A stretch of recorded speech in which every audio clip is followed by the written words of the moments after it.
મહેલ છે 800 વર્ષ જૂનો, પણ આ લોકડાઉન થયું 4 વર્ષ આ ઉપરકોટ હતો બંધ અને રિનોવેશન અને રિસ્ટોરેશન કરવામાં આવેલું છે, પણ અહીંયા બધું જૂના જમાનાની પદ્ધતિથી.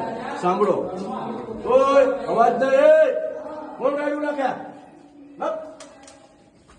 તો જૂના જમાનાની પદ્ધતિથી મહેલ બનાવેલો છે, સાંભળવા જેવું છે. જો સાંભળો, પેલા જમાનામાં એસી પંખા હતા. એ જમાનામાં રાણીઓના મહેલ ઠંડા રહેતા એનું કારણ આ બધા પથ્થરો છે. આ પથ્થરોને કહેવાય લાઇમસ્ટોન. આ પથ્થરો ઠંડા. આપણા ભારત દેશમાં એક જ રાજ્ય છે રાજસ્થાન, અહીંયા એમના મોટા મોટા પહાડો છે. પથ્થરો કાપીને અહીંયા લાવે, કારીગરો એમની કારીગરીઓ કરે, પછી પથ્થરથી જોઈન્ટ કરે.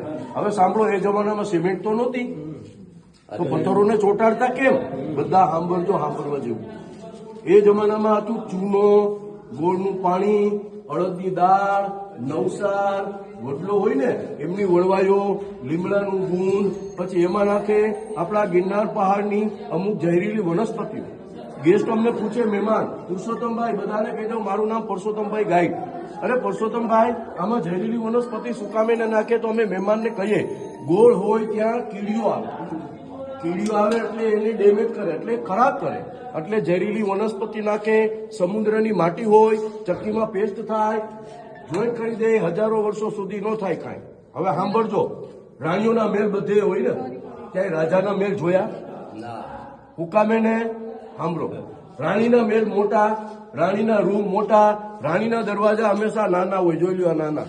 કોઈને આનું ખબર છે? સુકામે ને ભાગે ક્યાંથી કઈ અંદર બાંધી થોડી રહી. આવો અસર પડતો કહેવાય. હવે આમલો ક્યાં છે? આપણા કંકુમાને બોલાવો. હાલો માં, અહીંયા આવો. તમારે તમારું કામ એમ ના હાલે, અહીંયા માંડવી હાલો. એમ ના હાલે, ફેરા ફરવાટાને ક્યાં એમને ફેરાતા હતા બાપા ભેગા. હાલો અહીંયા આવો. હવે જોજો બધા, મજા આવશે. દાદા દૂધ ના લગાડતા. જુઓ, રાજાના મહેલ નો હોય ને હુકામ, રાણીનો મહેલ, રાણીનો કક્ષ, રાણીનો રાજા, આઈનો પતિ, એનો આખી દુનિયા ઉપર રાજ ભલે કરે, રાજાને રાણીના મહેલમાં જવું હોય માથું નમાવી જવું પડે. સમજા કાંઈ? તમે દરવાજા બીજા સમજી ગયા. જો જેના હાલો ફટાફટ.